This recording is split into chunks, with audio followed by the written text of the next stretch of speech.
میرے آقا صلی اللہ تعالی علیہ وسلم کے پاس ایک صحابی حضرت زید بن ارقم آئے اور پوچھا یہ قربانی کیا ہے میرے آقا؟ حضور اکرم صلی اللہ علیہ وسلم نے فرمایا جس جانور کی کی قربانی کرو گے اس کے ہر بال کے بدلے تمہیں اللہ ایک نیکی عطا فرمائے گا. جتنے اس کے جسم میں بال ہوں گے ہر بال کے بدلے اللہ تمہیں ایک نیکی عطا فرمائے گا. اور حضور اکرم صلی اللہ تعالی علیہ وسلم نے یہ بھی ارشاد فرمایا کہ تم جانور کا انتخاب اچھا کرو اس لیے کہ کل بروز قیامت پل صراط پر یہ تمہاری سواری بن کر آئے گا جس پر بیٹھ کر تم جنت میں جا رہے ہو گے. اور لوگ یہ بھی پوچھتے ہیں ہم نے ایک بار قربانی کی ہے تو وہاں سواری کون سی والی آئے گی؟ یہ بھی ملتا ہے روایت میں. تم نے اپنی زندگی میں جو سب سے پہلے قربانی کی اس پر سوار ہو گئے لیکن ہر سال کی قربانی والے جانور بھی سواری بن کر تمہارے ارد گرد آئیں گے وہ سب ہوں گے. تم انتخاب کرو جس پر سوار ہونا چاہو. اسی لیے قربانی میں عیب والے جانور کی قربانی جائز نہیں. لنگڑا ہو لولا ہو کان کٹا ہوا ہو. کیوں جائز نہیں ہے؟ دنیا تو یہ سمجھتی ہے کٹنے والا جانور وہ ہونا چاہیے جو ریجیکٹڈ ہو. جس کو کاٹا جا رہا ہے وہ دنیا میں کام کے لائق نہ ہو اس کو کاٹنا چاہیے. دنیا کا یہ کانسیپٹ ہے, دنیا کا تصور یہ ہے. لیکن نہیں, اگر کوئی اپنے استعمال کے لیے کاٹ رہا ہوتا تو میں کہتا ہاں ریجیکٹڈ مال کاٹ لو, لیکن ذبح جو ہم کرتے ہیں قربانی میں وہ اپنے لیے نہیں, وہ رب ذوالجلال کے لیے ہے. اس لیے بندہ یہ دیکھے میں اپنے رب کی حضور کیا پیش کر رہا ہوں. تم اگر کوئی ہدیہ تحفہ خریدنے جاتے ہو اپنے کسی عزت دار شخص کے لیے تو انتخاب سوچ سمجھ کر کے کرتے ہو کہ جس کو میں دینے جا رہا ہوں یہ کتنا ویلیو والا ہونا چاہیے, کتنا عزت والا ہونا چاہیے, اور جو رب تعالیٰ کی بارگاہ میں پیش کر رہے ہو اس کا بھی آپ خیال رکھو. اس لیے لوگ کام چلانے کی باتیں تو بہت کرتے ہیں. قربانی کے متعلق کچھ باتیں ہیں جو مجھے آج عرض کرنی تھی, اس لیے میں نے آج اس موضوع پر آپ سے خطاب کیا. بہت سارے لوگ طرح طرح کے افواہیں بھی پھیلاتے ہیں. یہ تو ان غیر مسلموں کے اعتراضات کا میں نے جواب دیا. دنیا بھر میں ہمارے اوپر الزام کہ یہ لاکھوں جانوروں کو ایسی ذبح کر دیتے کاٹ دیتے ہیں. لیکن میرے عزیزو یہی وہ دنیا ہے جو ایک طرف تو جانوروں کی حمایت اور محبت کی بات کرتی ہے اور دوسری طرف ان کے بڑے بڑے ملٹی نیشنل کمپنیاں جانوروں کو بے دریغ ذبح کرتے ہیں, قتل کر رہے ہیں اور کھانے میں بھی استعمال کر رہے ہیں. اور صرف اتنا ہی نہیں, سارے جانوروں کی کھالیں, لیدر کی بیگ, لیدر کے جوتے, لیدر کے بیلٹ, لیدر کی ٹوپیاں, لیدر کے جاکٹ سب بنا کر کے دنیا پہن رہی ہے اور قیمتی چیزوں میں اس کو شمار کیا جاتا ہے. ان سے کوئی سوال نہیں کرتا کہ یہ سب چیزیں کہاں سے تم لائے, یہ سب چیزیں تم کہاں سے لائے. کیا بغیر کسی جانور کے ذبح کیے ہوئے اس کی کھال کا استعمال کرتے ہو؟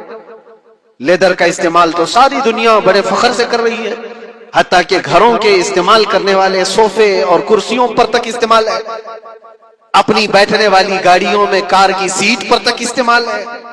تمہارے پہننے والے جوتے, تمہارے پہننے والے بیلٹ, تمہارے پہننے والے جاکٹ سب جگہ تمہارا استعمال ہے.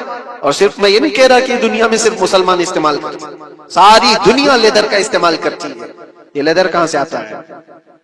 تو یہ دغلا پن, یہ جو ڈبل رول ہے, ڈبل سٹینڈ, ایک طرف حمایت کی بات کرنا اور دوسری طرف بے دریغ ذبح بھی کرنا, یہ سب چیزیں دنیا کو بیوقوف بنانا اور اسلام کے خلاف ایک پروپیگنڈا پھیلانا. لیکن اے مسلمان, ذہن و دماغ میں کسی ایسے ماڈرن کلچر کے ایسا کوئی فریفتہ ہو اس کی باتوں میں آ کر تم یہ سوچو کہ نہیں اتنے پیسے میں قربانی کے بجائے صدقہ کر دوں, کسی غریب کو دے دوں, ناجائز ہے. تمہارے اوپر سے قربانی کا وجوب ختم نہیں ہوگا, وہ اسی طرح سے باقی رہے گا اور گنہگار بھی رہو گے. اللہ کریم سے زیادہ تم رحم کرنے والے نہیں ہو, اللہ ارحم الراحمین ہے. اللہ ارحم الراحمین ہے. جب وہ حکم عطا فرما رہا ہے تو کیا تمہارے دل میں اس سے بھی زیادہ رحم ہے؟ تو قربانی کے دنوں میں صرف قربانی ہی ہوگی. اب کچھ جو چیزیں ایسی ہیں پھیلائی گئی. دیکھیں ایک بات میں آپ کو بتاؤں, اللہ کے نبی صلی اللہ تعالی علیہ وسلم رحمت للعالمین ہے, سب کا ماننا عقیدہ ہے. وہ رحمت للعالمین رسول صلی اللہ علیہ وسلم نے خود اپنے ہاتھوں سے قربانی فرمائی, اور ایک دو نہیں 100 اونٹ آئے تھے جس میں سے 63 اونٹوں کو میرے آقا صلی اللہ علیہ وسلم نے نحر فرمایا. 63 اونٹوں کو خود حضور نے ذبح فرمایا. اور اس کے بعد حضرت علی مرتضی شیر خدا رضی اللہ تعالیٰ عنہ کو دیا، باقی کے اونٹوں کو تم ذبح کرو۔ نبی پاک صلی اللہ تعالیٰ علیہ وسلم نے یہ جو 100 اونٹوں کو ذبح فرمایا تھا یہ اپنے حج کے موقع پر، اور اس کے علاوہ ایک حدیث پاک میں یہ بھی ہے حضور اکرم صلی اللہ علیہ وسلم نے جو 2 چت قبرے بکرے ذبح کیے تھے۔ چت قبرے کس کو کہتے ہیں؟ 2 کلر والے، بلیک اینڈ وائٹ جو ہوتے ہیں، ابلق ان کو کہتے ہیں عربی میں۔ 2 مینڈے ذبح فرمائے، ایک نبی پاک صلی اللہ تعالیٰ علیہ وسلم نے اپنی جانب سے قربان فرمایا اور دوسرا پوری امت کی طرف سے قربان فرمایا۔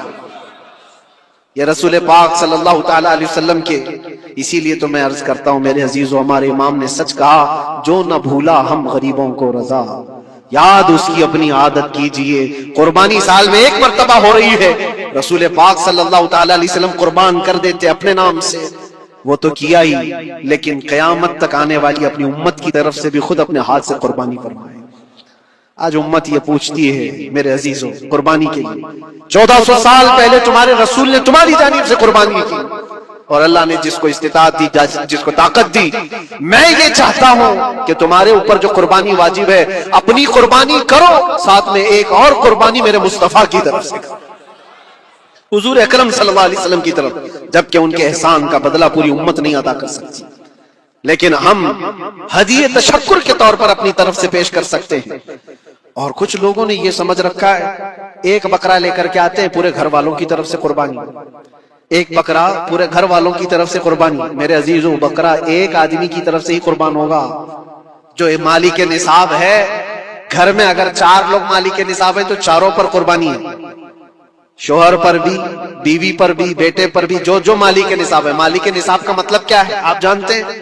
جس کے پاس 52.5 تولہ چاندی یا 7.5 تولہ سونا یا اس کے برابر کی قیمت ہو، دونوں میں سے کسی ایک کے برابر کی قیمت ہو۔ اس زمانے میں آپ کیلکولیٹ کر لو 52.5 تولہ چاندی کی قیمت کیا ہو سکتی ہے، اتنی اگر تمہارے پاس رقم ہے، اتنی مالیت ہے تمہارے پاس، تو تم مالک نصاب ہو اور تمہارے اوپر قربانی واجب ہے، قربانی تمہارے اوپر واجب ہے۔ اور قربانی واجب ہونے کے لیے سال بھر پیسے ہونا ضروری نہیں، قربانی کے دنوں میں اگر وہ مالک نصاب ہوا تب بھی اس پر واجب ہے۔ زکوٰۃ کا حکم الگ ہے، قربانی کا حکم الگ ہے۔ اور پورے گھر کی طرف سے ایک بکرا قربان کیا تو کسی کا بھی نہیں ہوا۔ اگر 4 لوگ گھر میں رہتے تھے اور چاروں کی طرف سے ایک بکرا ذبح کیا اور چاروں کا نام لیا گیا ہے تو کسی کے نام سے قربانی نہیں ہوئی، کیونکہ پرٹیکولر ایک ہی کی طرف سے قربانی ہو سکتی ہے۔ ہاں، بڑے جانور میں 7 حصے ہو سکتے ہیں، وہ اونٹ ہوا یا بیل بھینس، یہ جو بڑے جانور ہیں ان جانوروں میں 7 حصے ہو سکتے ہیں اور ان میں شریک ہونا جائز ہے، لیکن 7 لوگ جو شریک ہو رہے ہیں ان کے لیے بھی شرط ہے کوئی ایک بندہ بھی اس میں غلط عقیدے والا بھی نہ ہو اور گوشت کی نیت سے شریک نہ ہوا ہو، بلکہ سب قربانی کی نیت سے آئے ہوں تو سب کی قربانی ہوگی۔ یہ خیال بھی رہے ضروری ہے۔ اب حالات ایسے آ گئے کہ سب کے لیے ایک بکرا لینا اگر طاقت کے بر نہیں ہے، استطاعت نہیں ہے، تو وہ بڑے جانور میں حصہ لے سکتے ہیں جہاں پر یہ قربانیاں ہو رہی ہیں، شریک ہو سکتے ہیں۔ کچھ لوگوں نے یہ پروپیگنڈا بھی پھیلایا ہے ہمارے درمیان میں سے کہ بڑے کی قربانیاں جو ہوتی ہیں اجتماعی قربانیاں، یہ جائز نہیں ہے، آدمی کو اپنی قربانی کے وقت سامنے ہونا ضروری ہے۔ ایسی باتیں پھیلائی گئی ہیں۔ میں آپ کو حدیث پاک سناتا ہوں۔ اللہ کے نبی صلی اللہ تعالیٰ علیہ وسلم نے ارشاد فرمایا حضرت فاطمہ سے، کہا ہے فاطمہ اپنی قربانی کے وقت سامنے رہو، قربانی کے خون کا قطرہ زمین پر گرنے سے پہلے اللہ تعالیٰ تمہارے پچھلے سارے گناہ معاف فرمائے گا۔ حدیث پاک ہے، لیکن ساتھ میں دوسری حدیث یہ بھی ہے، نبی پاک صلی اللہ تعالیٰ علیہ وسلم نے اپنی قربانی کا وکیل حضرت علی کو بنایا تھا کہ اپنی نیابت دے دی کہ میری طرف سے تم قربانی کرو۔ اس طرح سے جو مسلمان استطاعت نہیں رکھتا خود کرنے کی، وہ اپنی جانب سے کسی دوسرے کو وکیل بنا سکتا ہے، شرعاً جائز ہے، کسی کو بھی وکالت دی جا سکتی، نیابت دی جا سکتی ہے، میری طرف سے تم قربانی کرو۔ جیسے کہ گھر میں کوئی عورت مالک نصاب ہے، اگر یہ حکم ہوتا کہ عورت خود جا کر کے کرے تو کہاں سے کرتی؟ عورت کسی کو وکیل بنا سکتی ہے، اپنے شوہر کو کہہ دی یا کسی کو دے دیا پیسے کہ میری جانب سے تم قربانی کرو، یہ جائز ہے بالکل۔ جن لوگوں نے یہ پروپیگنڈا پھیلایا ہے ہمارے درمیان میں کہ قربانیاں نہیں ہوتی، وہ جاہل لوگ ہیں، پڑھے لکھے لوگ نہیں۔ شرعی مسائل کو جانے بغیر اس طرح کی باتیں عوام الناس میں، عوام المسلمین میں پھیلانا یہ گناہ ہے۔ ہاں اس بات کو یاد رکھیں، جو وکیل ہے قربانی کا اس کے اوپر ذمہ داری ہے کہ وہ جتنے لوگوں کی قربانی کر رہا ہے جانور شریعت کے مطابق کا لے، عیب دار جانور کی قربانی نہ کرے، لاغر ہو، کمزور ہو، سینگ ٹوٹا ہوا ہو، کان کٹا ہوا ہو، پیر کٹا ہوا ہو، دم کٹی ہوئی ہو، یا اتنا کمزور کہ چل نہیں سکتا، کھڑا نہیں ہو سکتا، ایسا عیب دار جانور نہ لے۔ یہ وکیل کی ذمہ داری ہے جو سب کی طرف سے قربانی کر رہا ہے۔ اور دوسری چیز، عیب کس کو کہتے ہیں؟ عیب کس کو؟ کان میں اگر سوراخ ہے تو وہ مکروہ ہے لیکن قربانی ہے اس کی۔ ہاں سینگ اگر بچپن اس کے پیدائشی نہیں آئے تھے تو جائز ہے اس کی قربانی، آئے تھے اور ٹوٹ گئے تو اس کی مقدار بتائی گئی ہے، 1/3 حصہ اگر ٹوٹا ہے تو اس وقت تک جائز ہے، اس سے زیادہ جڑ سے ٹوٹے ہوئے ہیں تو قربانی جائز نہیں۔ کوئی پیر پورا کٹا ہوا ہے، دم پوری کٹی ہوئی، یہ عیب میں آتا ہے، عیب دار جانور کی قربانی جائز نہیں، یہ وکیل کرے گا، نہیں کرے گا تو وہ گنہگار ہے۔ لیکن اس کا مطلب یہ نہیں ہوتا کہ اجتماعی قربانی جائز ہی نہیں، جائز ہی نہیں، ایسی باتیں کیوں پھیلائی جاتی ہیں؟ حدیث پاک میں ملتا ہے کہ نیابت اور دوسرے کو وکالت دینا جائز ہے۔ اب کچھ لوگ یہ بھی پھیلاتے ہیں کہ قربانی کے جو حصے لیے جاتے ہیں، گوشت دیا جائے تو اس کی قیمت الگ ہوتی ہے، گوشت نہ لو تو اس کی قیمت الگ ہوتی ہے، سب پھیلی ہوئی چیزیں ہیں۔ اس کا ریزن بھی پتہ کرنا چاہیے، ایسی بغیر علم کے بات کرنے سے۔ 4000 5000 روپے کا ایک حصہ آتا ہے اگر شہر میں کوئی بڑا جانور ذبح کرے، کیونکہ مہنگا ملتا ہے بیل، اور باہر جب جا کر کے کوئی ذبح کر رہا ہے تو وہی ایک حصہ 1500 روپے میں 2000 میں ہو جاتا ہے۔ تو کچھ لوگوں کو یہ غلط فہمی پھیلائی جاتی ہے کہ یہ لوگ کرتے ہی نہیں ہیں اور ایسے پیسے وصولتے ہیں، ایسا نہیں۔ دور دراز کچھ علاقے ایسے ہیں، بنگال ہے، اڑیسہ ہے، اور بھی کئی علاقے بہار کے، جہاں پر بڑے جانور نہایت ہی سستے دام میں ملتے ہیں، بلکہ وہاں پر جانوروں کی قیمت صرف 5000 6000 اور 10000 کے نیچے ہوتی ہے، بڑے جانوروں کی۔